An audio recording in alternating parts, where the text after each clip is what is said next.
All right, dinner's here with Melissa. So tonight's just a quick hamburger helper. I've been extremely busy.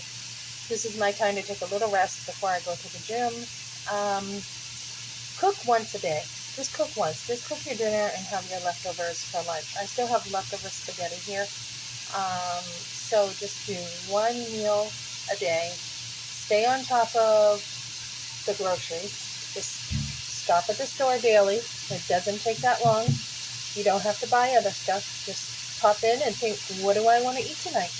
It's a good balance between a restaurant and, cooking. Just saying, what do I want, but buy it at the grocery store instead of pinching pennies completely. Because some nights, you may not want what you had planned for the week. You may be like, geez, I'm just not in the mood for this or whatever. So get a stronger hold of that. And then um, while are putting your groceries away, do a daily check on your refrigerator.